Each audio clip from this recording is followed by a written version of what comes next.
I've always loved the music. Right. Some of the messages I can buy into, and some I can't. I've only got one message. Two strangers passing in the street, by chance two passing glances meet, and I am you, and what I see is me. That is my message. And that was on Medal, which was in 1970. And basically, my message hasn't changed. I recognize your humanity, but I recognize all the Russians and the Chinese and the Ukrainians and the Yemenis and the Palestinians. Are you an equal opportunity offender on this tour? Here's why I ask. I remember the last tour. Of course, I came and watched. Very much, about Trump. And in the current show, you've got a montage of war criminals, according to you, and a picture apparently of President Biden on the screen, and it says, "Just getting started." What's that all about?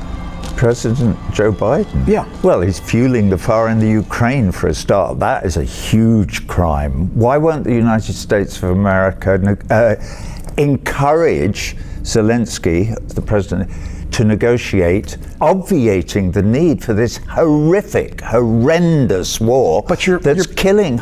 You're blaming. We don't know how many Ukrainians. But you're blaming the party that got invaded. Come on, you've got it reversed. That's any war. When did it start? What you need to do is look at the history, and you can say, well, it started on this day. You could say it started in 2008.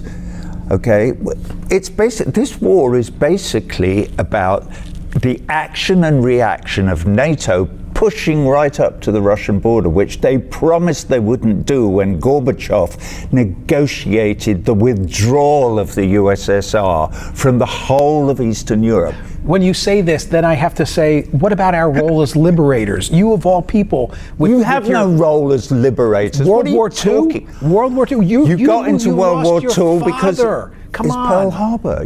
Pearl Harbor. You were completely isolationist until that sad, that devastating, I would argue we were always going to get in, and that pushed us in. But thank God the United States got in, right? You lost your father in World War II. Thank God the United States.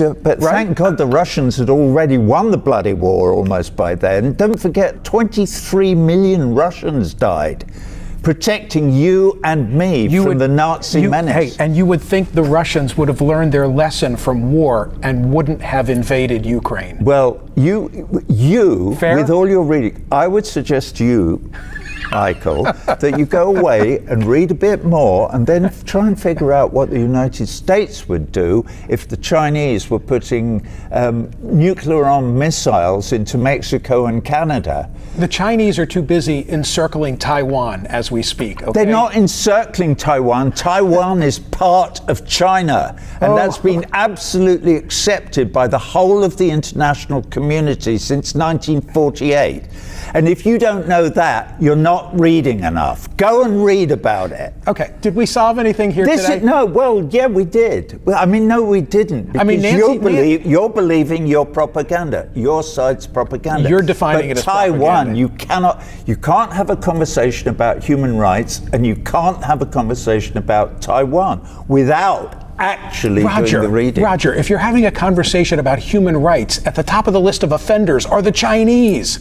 Why is it always the Western world? At the top of your list. Why is it always the Western world? The Chinese didn't invade Iraq and kill 1 million people in 2003. In fact, as far as I can recall, hang on a minute, who have the Chinese invaded and murdered, slaughtered? Their own.